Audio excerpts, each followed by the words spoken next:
welcome to this psychosocial support program that is meant to assist our students in secondary school from Form 1 to Form 4 so that they can be able to focus on the academics, do well, and transit to higher institutions of learning.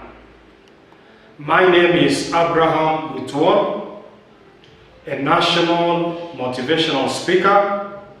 I'm a trainer, I'm a writer, and I was also a teacher in a secondary school for 12 years, teaching chemistry and biology. So I have a wealth of experience in teaching and also assisting students to be able to discover their potential, to recommit to their studies, improve, and finally do well in their national exams. So this program is so beneficial for you in starting your academic performance. The topic of my discussion is on effective study habits. Effective study habits. Because let me tell you, most of these students who are doing well, they are doing well because they've learned how to study well. They've discovered the secrets of better revision strategies. So in the course of this discussion, I'll be taking you through some of the revision techniques and strategies that you need to use beginning today as you move forward so that you begin improving. I'm one person who believes that every student in a secondary school has capacity to study, has capacity to do well. So even you, your grades, if you use this program, your grades will certainly begin improving.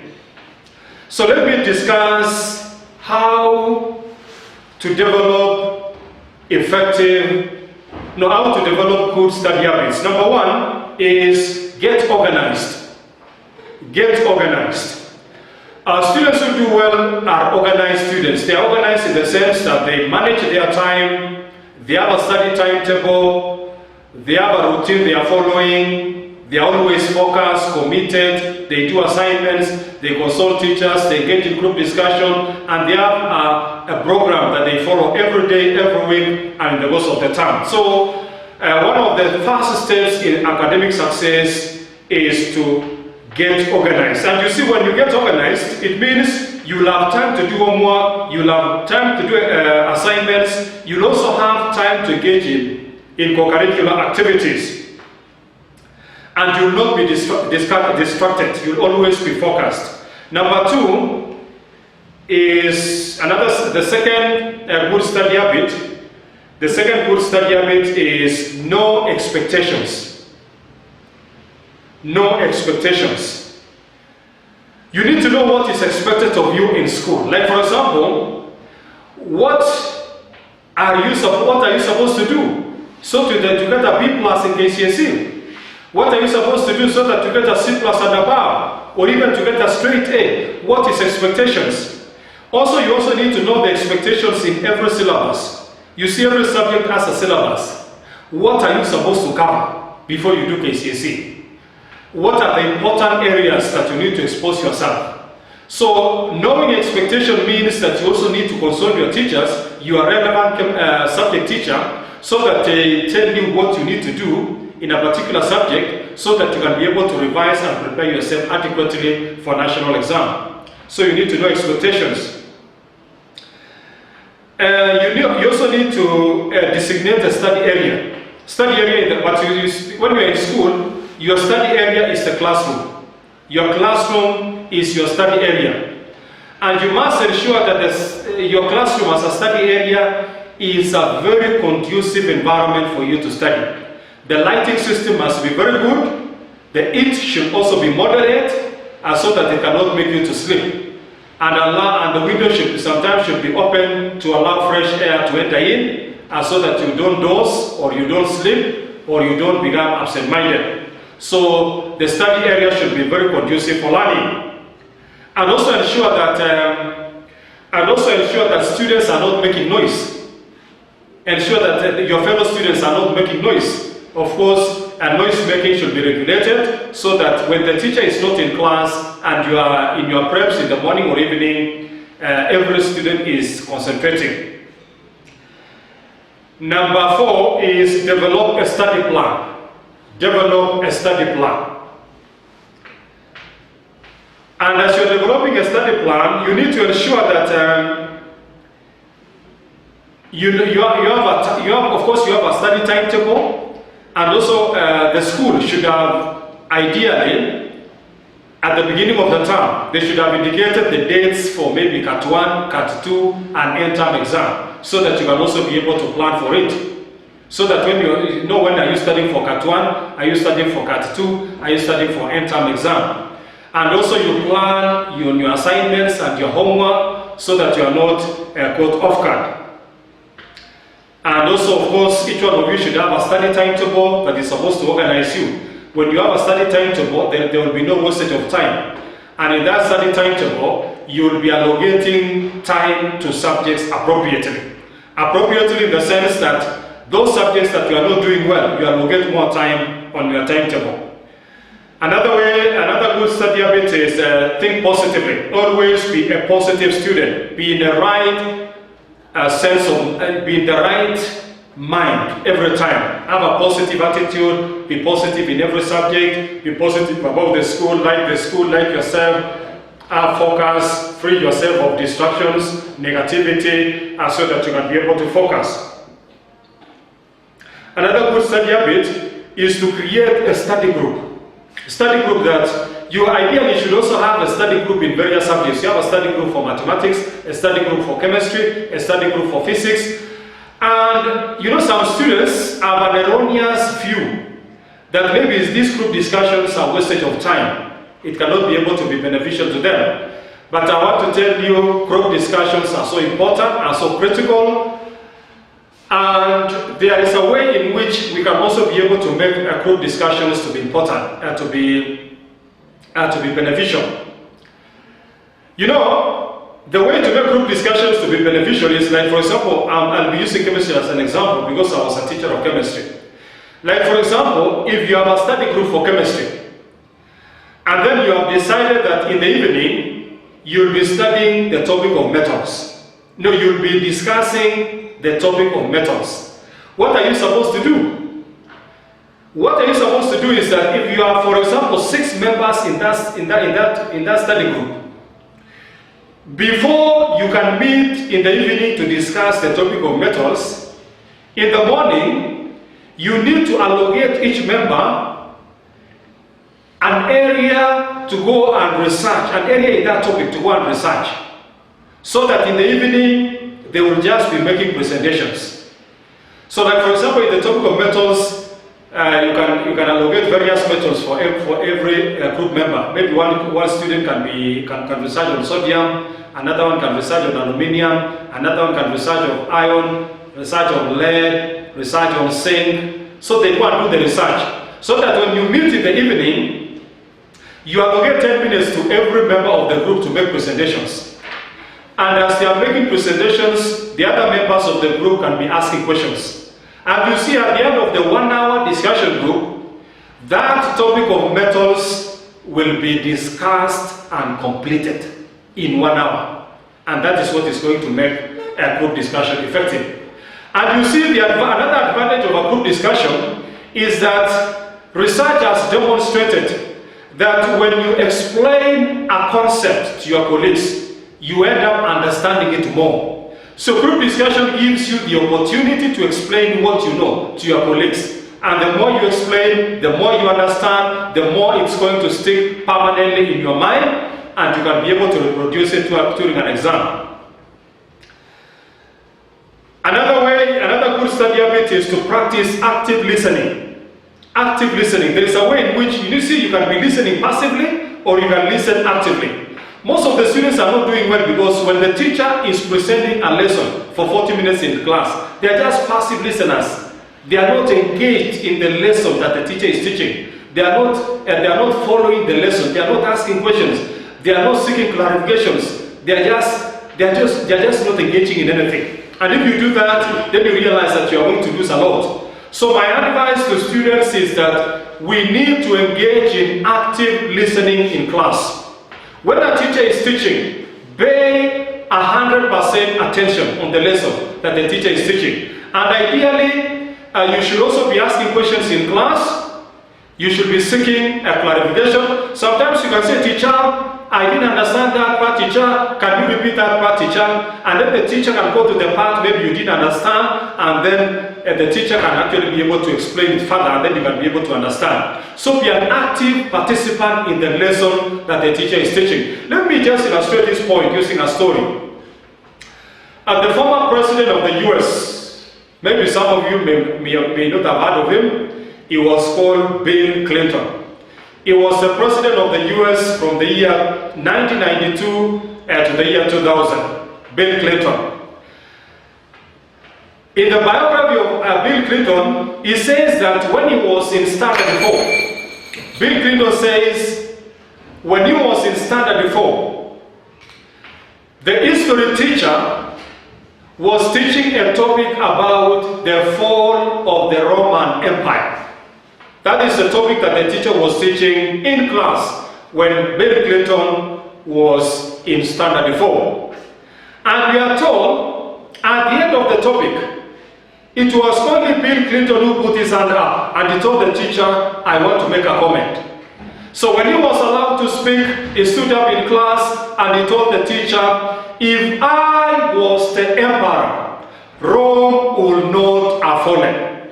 Remember the topic was the fall of the Roman Empire. And here is a Standard 4 student telling the teacher, if I was the emperor, Rome would not have fallen. Which means that he had so much confidence and self-belief in himself.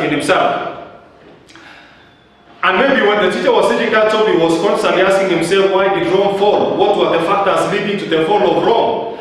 And I want to tell you, at the age of 46 years, Bill Clinton was elected as the President of the United States of America.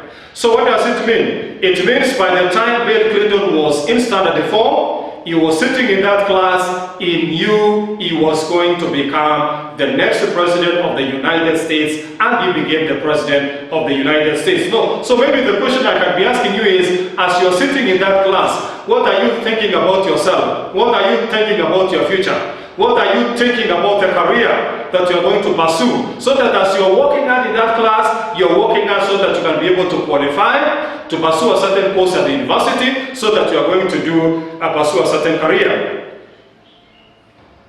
Another thing another good study habit is review test-taking strategies. Review test-taking strategies. The strategies that you need to use in an exam room as you are doing an exam. You see, it is always advisable that you need to be in an exam room at least 10 minutes before the question papers are distributed. So that in the 10 minutes that you are sitting in that exam room, you should be relaxed, you should be breathing in and out, and you relax. So that you can be able to recall, your mind can be able to recollect everything that you have been revising. So you become relaxed, and ideally you should also be smiling.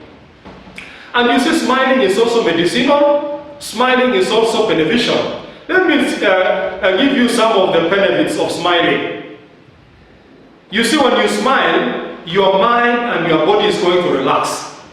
And the stress of the situation, like for example, if you're in an exam room, that exam environment can cause a lot of stress. So when you smile, you realize that the stress disappears. I just want to illustrate. There is this famous marathon champion from Nandi County. All of us, we know him, Eliud Kipchoge. We know the accomplishments of Eliud Kipchoge in 2019. 2019, Eliud Kipchoge became the first man to run 42 kilometers of a marathon in under 2 hours. And I want to tell you that before Kipchoge attempted that feat and accomplished that feat of running a marathon in under 2 hours, all the scientists were unanimous. All the scientists all over the world were unanimous, and they were saying it is impossible for a human being to run a marathon in under 2 hours. So when all these scientists were saying it is impossible, Kipchoge said it is possible. And that is why Kipchoge came up with this slogan of saying, no human is limited. When they are saying it is impossible, Kipchoge is saying it is possible. And that is why Kipchoge put his mind on breaking this record, on breaking this barrier. He put his mind, he put his body, he put his focus, all his efforts, and he engaged in 6 months of serious and thorough training so that he can be able to go under 2 hours. And he was able to accomplish that feat. He broke the world record and he became the first man to run a marathon in under 2 hours. But if you have ever seen Kipchoge running, especially a marathon, he's competing in a marathon, there is something that is so unique with him. That is so unique with Kipchoge, and is not even unique with other athletes. You'll agree with me that every time Kipchoge is running, Kipchoge always runs and smiles at the same time. Kipchoge is always running and smiling. Kipchoge is running and smiling. And I was always asking myself, what is the relationship between Kipchoge running and smiling? What is the relationship between Kipchoge running and smiling? And I want to tell you, when he became the first man, broke that record of becoming the first man to run a marathon in under 2 hours, the following day, there was an article by the New York Times. You know, the most prestigious newspaper in the world, magazine in the world is called the New York Times. So there was an article by one of the writers at the New York Times called Scott Casillas, wrote a very lengthy article about Kipchoge. And Scott Casillas says, the reason why Kipchoge runs and smiles is because he uses the smile to remove the pain from the body. You see the marathon is so intensive, rigorous. By 30 kilometers mark, the entire body will be in a lot of pain. And Kipchoge may have learned through experience that when the body is in a lot of pain, it will smile and then the pain is going to disappear. So my advice also to students who are studying, who are working hard, who are engaging in rigorous, thorough revision, is that they can also be able to use the strategy of Kipchoge as they are revising, they are smiling, even inside the exam room, as you're sitting, relaxing, breathing in and out, waiting for the question papers to be released. You should also be smiling so that the stress of the situation can disappear and so that your mind can be focused on the exam that you're going to do.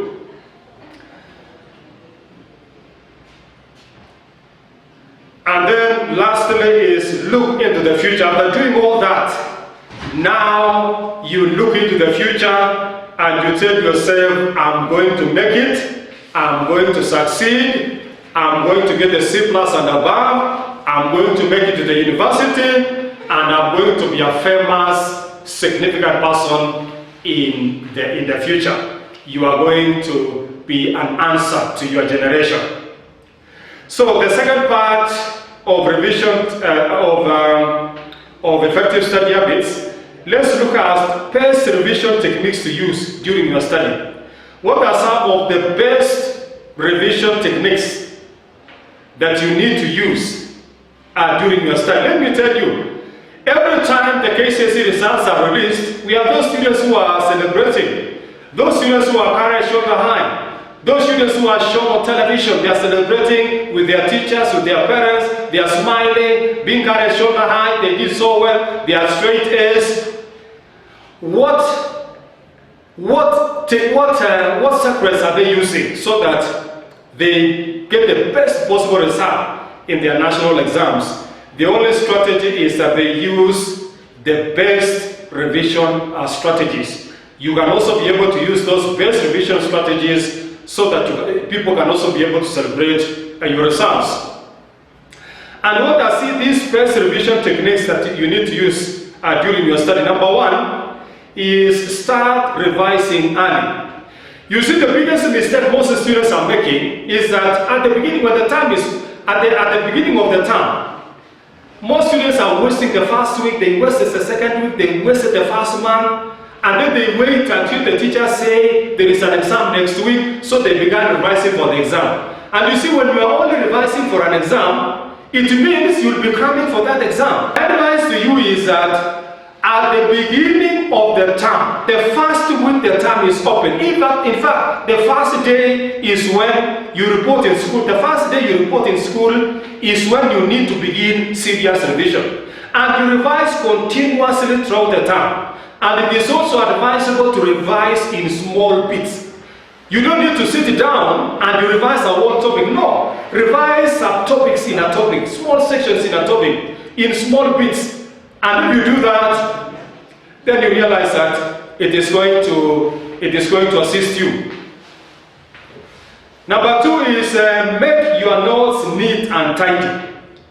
When you are writing notes in class, make sure that your notes are very neat, they are very tidy, so that when you go back to revise your notes, at least you can be able to read your notes, so that you understand and read. Because if you write haphazardly, then you may not be able to read some of the words. And you see, this habit of writing neat and tidy notes is also very important, especially during your exam, because in an exam environment, you also need to write very good and in good handwriting, very neat and tidy, because they normally say first impression is lasting impression. Another best revision techniques is take short breaks. You know, in your preps, you're not supposed to revise just continuously. You always have breaks. Like for example, you revise mathematics by doing mathematics 1 hour.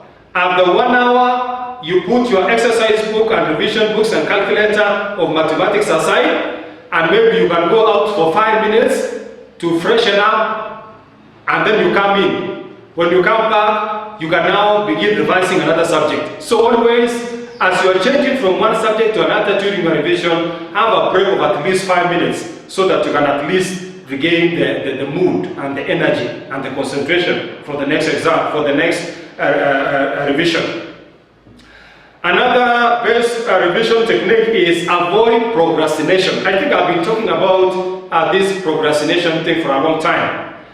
I told you procrastination is the enemy of time, and procrastination is a bad habit where you are postponing important tasks that you are supposed to do. Because you need to engage in a group discussion, you have an excuse. You need to be in a group discussion, you have an excuse. You need to consult your teacher, you have an excuse. You need to write a composition, there is an excuse why you are not writing that composition. Because excuses will not take you anywhere. If something is supposed to be done, sit down, do it. If you are supposed to consult your teacher, consult the teacher. You are supposed to write a composition, write a composition. You are supposed to engage in a group discussion, call your friends, sit down, engage in a group discussion, you complete it, and then you can be able to go to another event. Another revision technique you need to use in your study is don't just read your notes. You need to write summary notes. Write summary notes. Summary notes is very important because research has shown that anything you write down, you cannot forget. So, as you are revising your notes, you are revising a text, a particular topic, you should be having a pen and a paper so that you are writing summary notes. And you see, writing summary notes is an activity that ensures that you will be remembering everything that you are studying. Because there is always what we call the rule of the pen and the paper. You are revising by writing summary notes. Engage in regular exercise, because you realize that your body, the oxygen in the oxygen needs to circulate to all tissues of the body, and when you exercise, the oxygen will circulate, and when the oxygen is circulating, it also ensures that energy is distributed to all parts of the body, and you'll always be alert, you'll always be focused on the task that you have at the moment. Practice on past papers. Most of these students who are also doing well, they are practicing on past papers. Because let me advise you, let me tell you, even the KCSE that you are going to do, the KCSE that you are going to, the questions that you are going to do in your KCSE, most of these questions are found in these past papers, these past paper mocks. And that is why when you expose yourself to so many past papers from various counties, past paper mocks, post-mock, pre-mock from various counties, then you realize that you get prepared. You get prepared to answer the KCSE. because you get prepared. It actually prepares you so that you can be able to tackle questions in KCSE. So practice makes perfect. So expose yourself by practicing in so many past papers so that it can actually be able to prepare you for exams. Find the right learning style. No, find the right environment to revise. Right environment to revise. I think I've also discussed this. The right environment to revise can be if you are in a boarding school. The right environment could be the classroom, where you wake up in the morning, you go to the classroom, ensure the environment in the classroom is okay, is conducive, lighting system, temperatures are okay, the fresh air is getting into the classroom, so that you can be able to concentrate and focus. So number 3, let's look at continuous improvement. Let's look at continuous improvement. I'm one person who believes that we need to revise continuously. Sometimes you revise continuously in small chunks, continuously in small bits, continuously in small bits. And you see, one of the questions that always students are asking is that a student could be asking, why is it that I'm revising so hard, and then when I do an exam, I'm not improving? I think this is the question that I'll be answering as I'll be tackling this part on continuous improvement. So let's look at 5 ways to help you improve in exams. 5 ways that can help you to improve in exams, so that beginning today you'll be improving in exams. In every exam that you're going to do, you are going to improve. The first thing is develop a plan. Develop a plan. Remember, I've reiterated, emphasized that failing to plan is planning to fail. So we need to plan in everything that we do. And let's look at questions to consider while you are developing a plan to improve. What are some of the questions that you need to consider when you are developing a plan to improve?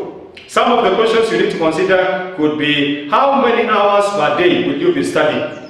Remember, previously I talked about a school in Nakuru which was number 6 national in KCSE when I was discussing time management, and this school was number 6 national in KCSE, and it's not even a national school. And I told you, when the principal was asked by the journalists what strategies they used to become number 6 nationally, and the principal said it is because the boys are waking up in that school at 4, revising up to 5, no more lessons during daytime. At night, those boys are going to revise up to 11 at night. And if you quantify the amount of hours that they are spending on their books every day, you realize that every student in that school will be revising for more than 15 hours every day. And that is why there is one philosopher who said, the difference between number 1 student and number last student in an exam is the amount of time they spend on their books. And that is why I want to challenge each one of you, that the more hours you use revising, the better your academic performance. So beginning today, can you take this advice? Increase the amount of time that you are revising every day. And the moment you increase the amount of time you are revising every day, your academic performance will take an upward swing, you are going to improve, and you are going to become a better student. Another question you also need to ask yourself is, which topics do you need clarification on, or to put more effort? You may realize that one of the reasons why you are not doing well in a particular subject, one of the reasons why you are not doing well in a particular subject could be, there are certain topics when the teacher was teaching in class, you never understood. And every time questions from those topics will come, you are failing. Questions from those topics, you are failing, because you never understood when the teacher was teaching. And that is why you need to ask yourself, in every subject, ask yourself, which are the topics. Like for example, in chemistry, from Form 1 to Form 4, there could be chemistry as around 26 topics, from Form 1 to Form 4. And then if you are in Form 4, you can also be able to list all the topics in a subject. List all the topics in a subject from Form. If you are in Form 4, for example, list all the topics in a subject from Form 1 to Form 4. And then once you have listed those topics, ask yourself, which of these topics am I still having a problem? Am I still having a challenge? Do I need to put more effort? and so that you put more effort on those topics, and then you realize that if questions come from those topics, you can actually be able to attend. Another question you need to ask yourself as you're developing a plan to improve is, how many practice exams will you be doing? Remember, I gave you the story of Jose Mourinho and Yaron, and I said Jose Mourinho said the secret of success is practice, practice, practice, practice, practice, practice, and practice. The more practice, the better preparation. And that is why even the number of exams that you're going to do before your national exam is part of the practice that you need to undertake, so that it can actually be able to make you as a better student. Another question you also need to ask yourself is, how many times will you need to revise your notes? Every time I go around schools doing motivation, and then I ask students, which topics do you still need in chemistry? Which topics do you still need clarification? You find a student who say, I still have a problem in mole concept. I still have a problem in organic chem. And you see, when you ask this student who has a problem in organic chem, how many times have you revised organic chem? Apart from when the teacher was teaching the topic in class, you find the student will say, I've only revised it only once, or I've only revised only twice. But you see, the science says, for you to revise a topic until you can be able to understand every concept in that topic, then it is important for you to revise that topic for at least 7 times. Revise a topic at least 7 times. Go through a topic at least 7 times. By the 7th time, you would have understood every concept, every material, every information in that topic. So don't just revise a topic once or twice and you give up. Go through the topic at least 7 times, and as you're going through that topic 7 times, you can also be varying the strategies of revision. Maybe you can be using teacher consultation, sometimes it is group discussion, sometimes it is practicing on past papers, sometimes it is writing summary notes. So you vary the strategies, but at least you need to go through the topic at least 7 times.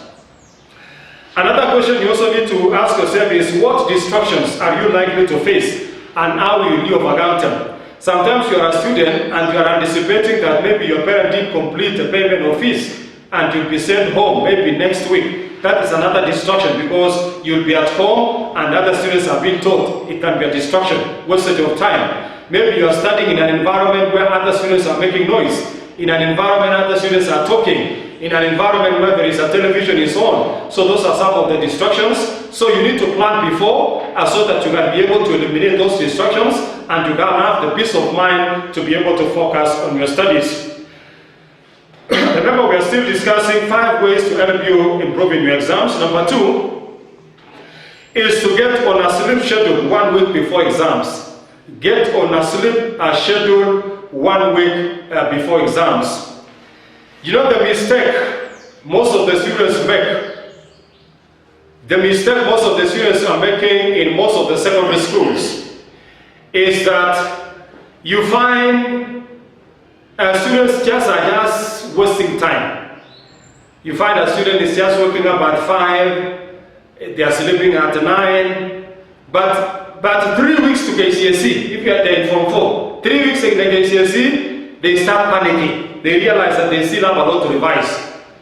So they begin waking up at 3 and they begin sleeping at 12 or even midnight. And remember, your body is not used to that. Your body is used to waking up at 5, your body is used to sleeping at 10. Your body is not used to sleeping at 12. So that is why we are telling you 2 weeks to an exam, you are not supposed to change your revision schedule. If your body is used to waking up at 4, continue waking up at 4. If your body is used to sleeping at 10, continue sleeping at 10, so that you are not disoriented and become confused when you are doing an exam. Number 3 is, don't do any last minute studying before exam. This is another mistake students are making. You find a student is in an exam room 10 minutes before the question papers are distributed, and this student is still making last-minute cramming, last-minute studying. That is not advisable. Assuming you are making a revision, last minute, 10 minutes to an exam, and then you come across a concept you have never seen in the 4 years you're in that school. Of course, you start sweating, you start panicking, you start even beating yourself, and then you tell yourself, maybe I'm not even prepared for this exam, and that is what and that's the way that will make you to fail. So we are telling you, 15 minutes to an exam, you are not supposed to be revising anything. You need to be sitting in an exam room, relaxing, smiling, and having the peace of mind, waiting for the question papers so that you can be able to answer the questions. Number 4 is turn your focus towards the process and away from the outcome. Turn your focus towards the process and away from the outcome. You know, most of the students are always telling me that, especially when they're in Form 4, most of them have lost hope. Most of them are no longer concentrating on studying. They have a lot of fear. They are in a lot of stress, and they're asking themselves, what would happen if I fail? What will my parents say if I fail? What will the teachers think about me if I fail? So they think about what people will think about them until they waste a lot of time, they put a lot of energy on things that are not important until they cannot even be able to concentrate on their studies. And that is why we are telling you, one of the secrets of success is to turn your focus on the process and away from the outcome. Let me use an example of a football match. Like for example, this Premier League we are talking about. You can have a match between, let's say, Arsenal and Man U. For those who are lovers of football, you will know Man U always plays a particular pattern. And Arsenal will also play a particular pattern. But what would happen if in the course of playing, Arsenal decides to play the game of Man U? It will lose. It will lose focus and it will be beaten by Man U. So for Arsenal to win, they will go to the field and play their game. Regardless of the results, they just play their game. So that the game that they are playing will give them the results. And that is what we are telling you as a student in a secondary school. Don't focus on what the results will be, because you don't control the results. You control the process. So when you are in school, just focus on the process of revising, the process of consulting teachers, the process of a group discussion, the process of waking up very early in the morning, sleeping late, group discussion, doing assignments, homework, writing composition. That is the process that will give you results. Don't mind the results, just focus on the process. And once you focus on the process, the good process will ultimately give you the results. And then number 5, make use of exam taking techniques. Make use of exam taking techniques. And I want to discuss some of the basic exam taking techniques. The first basic exam taking techniques is be familiar with the structure of the exam. Be familiar with the structure of the exam.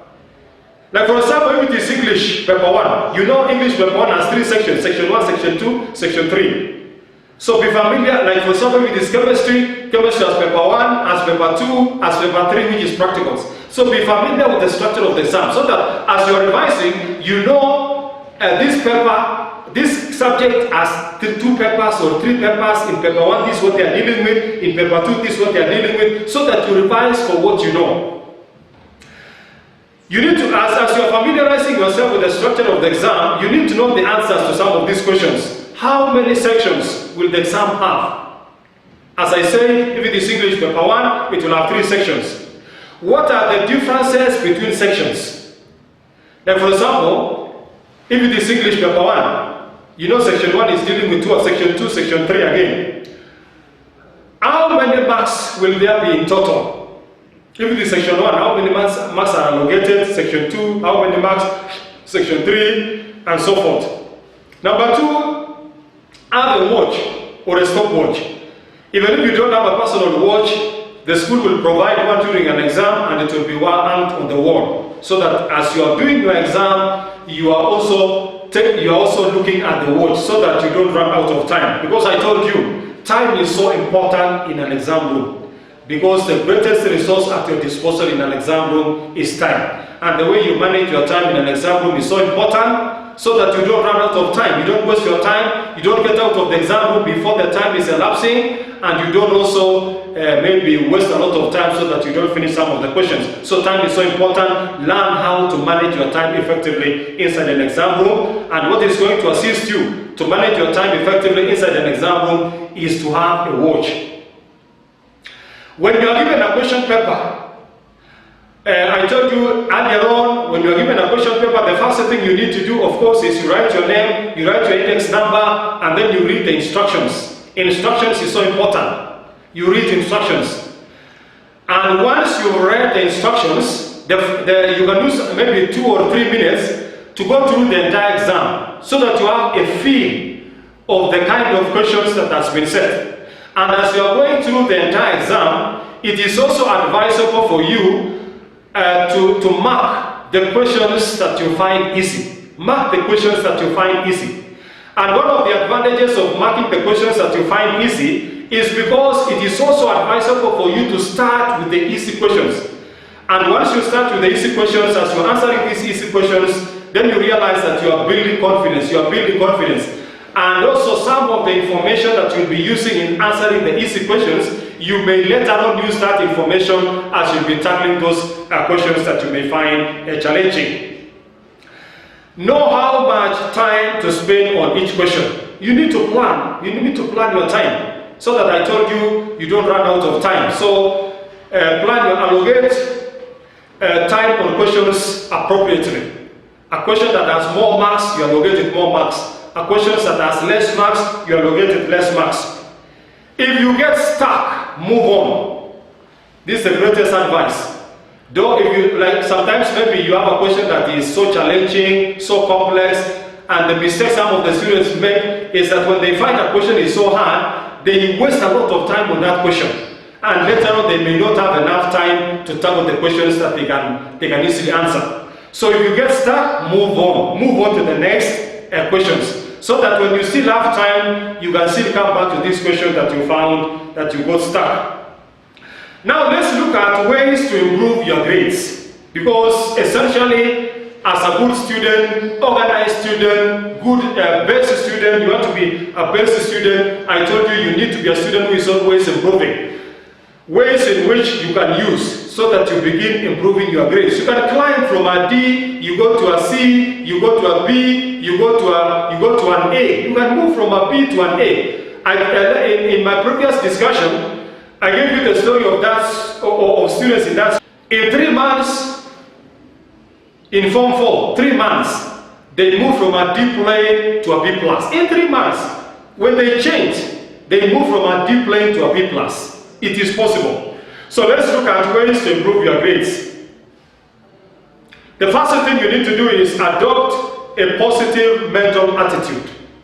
Adopt a positive mental attitude. You see, sometimes when you are getting low grades, when your grades are always low in subjects, it is easy to be stressed and you get depressed. But don't lose hope. Always have the faith that the grades are going to improve. Always tell, even in negativity that may come in, you simply brush aside that negativity and always focus on the positive. Focus on the positive in every situation. Even if things are not going well with you, always have the positive attitude and always remind yourself every day that even in mathematics, I'm going to do well. Even in chemistry, I'm going to do well. Even in physics, I'm going to do well. And the more you are telling yourself that I'm going to do well, the more you create your chances of doing well. And also, even I told you also, you need also to look at to refresh your internal communication, your internal conversation. Don't be telling yourself that I'm a failure. If you tell yourself that I'm a failure, you become a failure. Always tell yourself that I'm going to improve. I'm going to do something about it. I'm going to put in more effort. And the more you say, I'm going to put in more effort, I want to tell you, you are going to make it. Number 2 is work out where you are falling short. Work out areas where you are falling short. Like for example, in a particular subject, you realize that you are not doing well in a particular subject. And I told you initially, the reason why you may not be doing well in a particular subject could be because There are certain topics when the teacher was teaching you never understood, and every time questions from those topics are set, you'll be failing in those questions, and this is what is undermining your performance in that subject. So ask yourself in totality.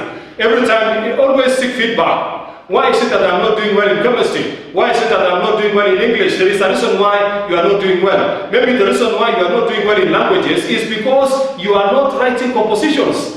You need to write a composition every day because practice makes perfect. Another way to improve your grades is to talk to your teachers. You know, your teachers are very experienced. Your teachers have been teaching maybe that subject for 20 years, 25 years. They have a lot of experience. Some of them are national examiners. And for you to be able to succeed, be closer to these teachers, be near these teachers every day, consult these teachers every day, and they are going to give you some critical and important tips that will make you to succeed. Number 4 is pay more attention in class and ask more questions.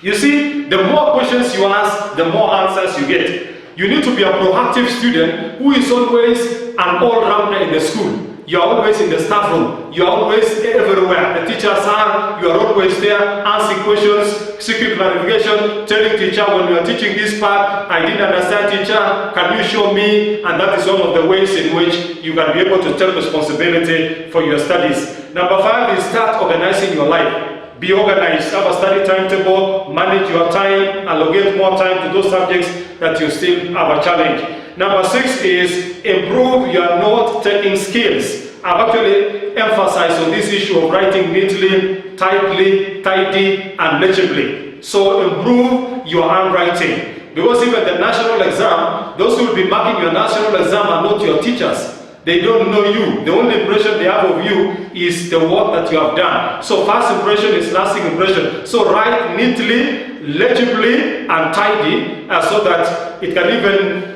make the examiner to have even a positive opinion about you. Good handwriting is a sign of confidence and neatness, and it impresses everyone, including examiners. Number 7 is find the right learning style. Find the right learning style for you. Find the right learning style for you. You know, people are different. We are always different. What works for you may not work for me. What works for another student may not work for another student. So find the style that is best suited for you. Some students are doing so well when they are engaging in group discussions. Other students are doing well when they are writing somebody notes. Other students are doing well when they are just answering questions. So find the style that best suits you. But my advice, bottom line, is that my advice is we can vary these strategies. We can use all these strategies. Even if one strategy is best suited for you, but we can actually ensure that we can use all these strategies in our revision. Number 8 is stop procrastinating. Stop procrastinating. I think I've also talked about procrastination, and I said procrastination is the enemy of time. What is stealing time from you is procrastinating. You want to do something, you have an excuse why you can't do it, so let's avoid procrastinating and allow plenty of time for revision. Revise continuously throughout the term in small bits. The moment the term is open, first week, first day of the term, you begin your revision. You don't wait until the teacher says there is an exam so that you can begin revising. And then the last thing I want to discuss is how to become smarter in mathematics. How to become smarter in mathematics. I know maths is a bigger challenge to most of the students, but I can even use my own experience. I want to tell you that when I was in primary school, when I was doing my KCPE so many years ago, I actually scored 96% KCPE mathematics. 96%. And you know, we were doing 50 questions. I think they still also do 50 questions. So if I got 96% in KCPE mathematics, it means out of the 50 questions, I got 48 questions correct. 48 questions out of 50 correct. It is possible. And in fact, I always tell the students that the easiest subject in the syllabus is mathematics. And mathematics only requires practice. The more practice in maths, the more you increase your capacity to do well in maths. I remember even one of the teachers was telling me a story of a certain school in Kericho County. This school started doing their first KCSE 1999. And their first mean score in KCSE 1999, they had a mean score of 5.6. In mathematics 1999, they had a mean score of 3.6. And we are told the teacher who was teaching mathematics in that school was so disappointed, he was so frustrated, he was asking everybody, I worked so hard, but these students have let me down. These students, these girls, in fact it's a girls' school, these girls have let me down. I worked so hard, these girls have let me down. And we are told in a lot of annoyance and frustrations, we are told when this teacher came to the staff room, alishika kitabu akatupa kwa ukuta, akashika choka akatupa kwa ukuta, and he was telling the other teachers, me, I'm fed up with this school, I'm going for a transfer, these girls have let me down. That was 1999. That was the KCSE results of 1999. But let me tell you what happened in the school by 2014. 14 years later, things had changed completely in a positive way in this school. 2014, this school was #1 in Kericho County with a mean score of 10.4. In mathematics, they had a mean score of 11.5. You can imagine the transformation. 1999, the teacher is running away because he was saying these girls cannot do maths with a mean score of 3.6. But 14 years later, 2014, the girls in the school are getting a mean score of 11.5. And we are told those girls were so confident, those Form 4 girls of 2014 were so confident of themselves, doing well in mathematics, to such an extent that all the girls went to the office of the principal. All the Form 4 girls, they went to the office of the principal and they told the principal, this year we are finishing mathematics. I'm told that is a direct translation from Kikalenjin to English. This year we are finishing mathematics. But with a mean score of 11.5, you'll agree with me that they almost finished mathematics. And even one of the teachers in that school was telling me that mathematics paper 2 was being marked at mathematics paper 2 2014 KCSE was being marked at Moi Girls Eldoret. And this teacher overheard some of the teachers who are involved in marking mathematics paper 2. These teachers were getting surprised and they were saying more than 10 girls from this school scored 100% in maths paper 2. And that is the finishing of mathematics we are talking about. So maths is about attitude, it's about practice, it's about confidence, it's about extraordinary things, it's about extraordinary effort, it's about management of your time, it's about consulting teachers, a lot of group discussion, a lot of hard work that is going to ensure that you are going to do well. And all of us, all the students can get A's in maths, but you need to be willing to walk the talk so that you can be able to get the grade that you deserve. So let's look at some of the tips that you can use so that beginning today as you move forward, you become a smart student in mathematics. The first thing is ask for help. Always be a student who is willing to ask for help. Ask the teacher to clarify particular concepts that you didn't understand. If, for example, the teacher was teaching a particular concept in mathematics and you didn't understand, at the end of the lesson, follow that teacher to the staff room and seek further clarification on that concept so that you can be able to understand. Number 2 is make sure you know what the words mean. You know, there are certain words in mathematics that have certain meanings. So for you to internalize these concepts, know the meaning of some of the words. Because what you need to know is that maths is a collection of separate operations.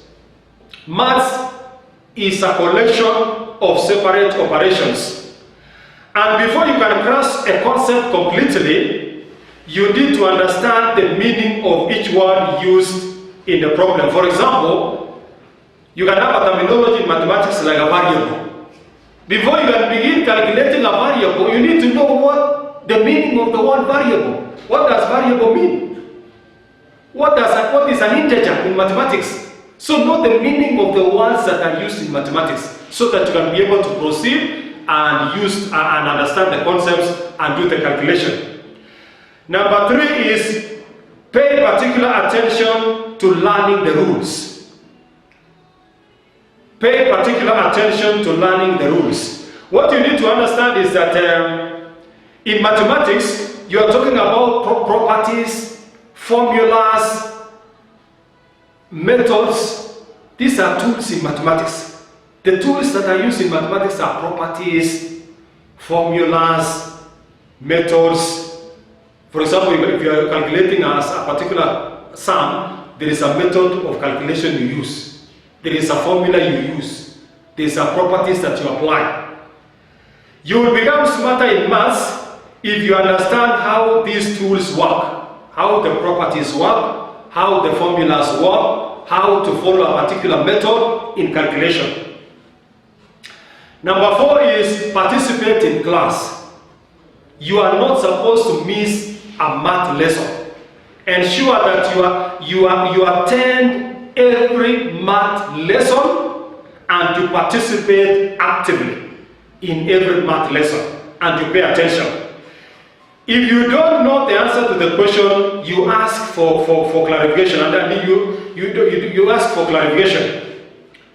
And you see, sometimes even when you want to get when you are consulting a teacher in mathematics, you also need to be very specific to tell the teacher that this is the part I don't understand, and you tell the teacher what exactly you don't understand, so that you can actually be able to get the assistance that you truly deserve. Number 5 of becoming a smarter in mathematics is if the teacher's lesson or class teaching is not sufficient for you to understand, seek outside help. You see, maybe you are a kind of a student where the lesson, the math lesson that the teacher is giving in class will not be enough for you. The lesson is not enough for you to understand. So what you need to do is, you can even seek remedial teaching. You can engage in remedial teaching.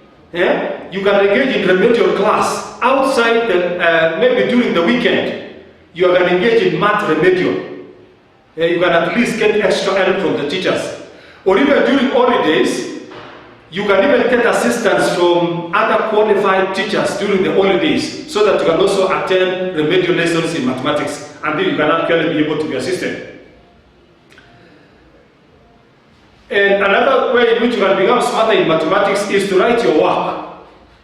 You write your work. For example, when working out an equation, divide your solution into steps.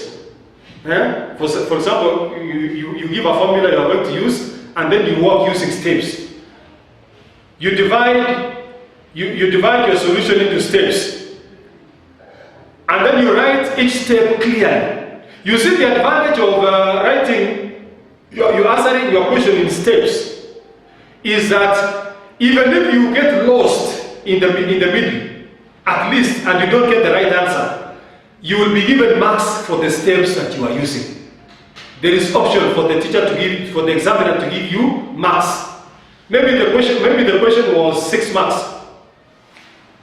and then you indicate the steps you are using clearly, so that even at the end of it you get the wrong answer, but your steps were very clear. Even the examiner will know this is at the point where you got lost.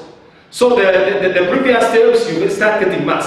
Maybe you can even get 3 marks out of 6, and you earn marks. So that is why it's very important for you in mathematics, when you answer the question in mathematics, to indicate the steps in a very clear manner. Another way to become smarter in mathematics is to attempt all the questions that are given to you. Don't leave blank spaces. The worst mistake you can make in an exam room, especially if you are doing mathematics, is to leave blank spaces. Just write anything, even if it is just a formula. At least you can even have a mark. Review your math assignments when they are returned to you. You know, sometimes some students have a bad habit. You do some assignments in mathematics, and then the exercise books are returned, but you just don't even look at it. You just close the exercise book, you put the exercise book inside the locker, without looking at the work that you did, how it was marked, where you went wrong. So that the areas that you went wrong, you seek further clarification either from your colleagues, your classmates, or even from the teacher. And that is what is going to make you to become smart. There is a certain quote from one of the greatest philosophers of ancient Greece by the name Plato. This is what Plato says. Plato says mathematics is the language in which God speaks to people. Those are the words of the greatest philosopher of ancient Greece. And you see, Plato lived between 427 to 347 BC in ancient Greece. And Plato is considered one of the greatest philosophers of ancient Greece. And he says mathematics is the language in which God speaks to people. So for you, my dear students, start working hard in mathematics so that you do well in mathematics, so that you understand the language of God. And then finally, let's look at tips for maintaining concentration. Tips for maintaining concentration while revising for exams.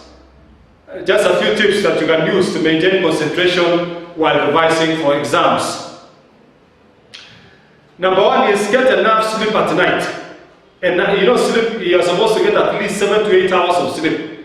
And you see, during your sleep, some students, sleep is so important because what you study during daytime will be embedded in your brain for long-term memory during the deeper phase of your sleep. So sleep is important for forming memory.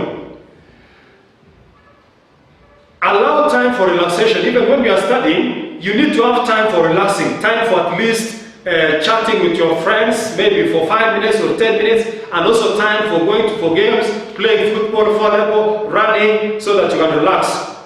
Another way for maintaining concentration while revising for exams is to make a plan. Make a revision timetable that relates with the timetable for exams. You see, as you approach the exams, especially if you are in Form 4, as you approach your KCSE, not even at this time, as you approach KCSE, you realize that even the Kenya National Examination Council will be releasing the KCSE timetable.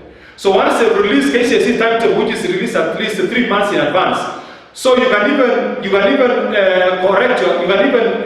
rectify your timetable. You can even revise your timetable, your personal timetable, to be in tandem or to tally with the timetable of the KCSE exams. And then lastly, keep your blood flowing. If you sit on you don't sit on a chair for almost 2 hours. It's not advisable. If you sit on a desk for a long time, a gravity will pull blood to the lower side of your body, and less blood will be reaching your brain. You start losing concentration. If you sit for 2 hours, you lose concentration. You become confused because most of the blood in the body will go to the lower side of the body, and then less blood will be reaching the brain, and you may not be able to concentrate or to become alert. So I want to finish this on effective study tips by just giving you a short story. We are told many years ago in America, there was a girl in Standard 6 by the name Caroline Kilmer, a girl in Standard 6. And we are told when this girl did an exam in English in Standard 6, she became the best in class with a score of 95%. She got 95% and she was the best in English. And we are told when the teacher of English was filling a report card for this girl, this teacher wrote a comment on the teacher was called Judith Toinsing. So this teacher called Judith Toinsing wrote a comment on the report card of this girl, and wrote a comment, and this teacher said, wrote a comment on the report card of this girl and said, "Very good, keep it up, and invite me in your Harvard University graduation." You can imagine that. The girl is just in Standard 6, but the teacher is making a prophecy on the report card of the girl, and he's saying, "Invite me in your Harvard University graduation." And we are told when this girl got the report card, and she read the comment by the teacher, we are told this girl was so excited. This girl was so beyond words. She was so excited by the comment made by the teacher. And we are told this girl took the report. This girl was by then around 12 years. She took the report card home, and she placed that report card in a safe place for 20 years. Imagine keeping a report card for 20 years because of the comment by the teacher. And we are told with this in 2017, this girl was now 32 years. After 20 years, 2017, this girl was now 32 years. And there is something that happened. She graduated with a PhD in public health from Harvard University to make the prophecy of the teacher to be very possible. So teachers are prophets. And that is why I'm going to emphasize on the words I used at the beginning, and I said there is power in the spoken word. What you speak is what you get. That teacher told the girl, invite me in your Harvard University graduation, and the girl went all the way to Harvard. So you also need to have a conversation with yourself. Always tell yourself it is possible. Always tell yourself I'm going to get A. Always tell yourself I'm going to University of Nairobi, I'm going to Egerton, I'm going to Maseno, I'm going to Harvard, I'm going to Oxford, I'm going to Australia, I'm going to France, I'm going to Britain, and everything is going to be possible because of the power of the spoken word. That is why even in Matthew 17 verse 20, it says, if your faith as little as that of a mustard seed, and you turn to this mountain, you say to this mountain, move from here to here, and you believe the mountain will move. And remember, the verse is not telling you to push the mountain. The verse is not telling you to cry to the mountain. The verse is only telling you, say to this mountain, speak to this mountain. And once you speak to the mountain is going to move. So speak to yourself, speak to your challenges, speak to your success, and you're going to be a great student. So thank you very much, and be blessed.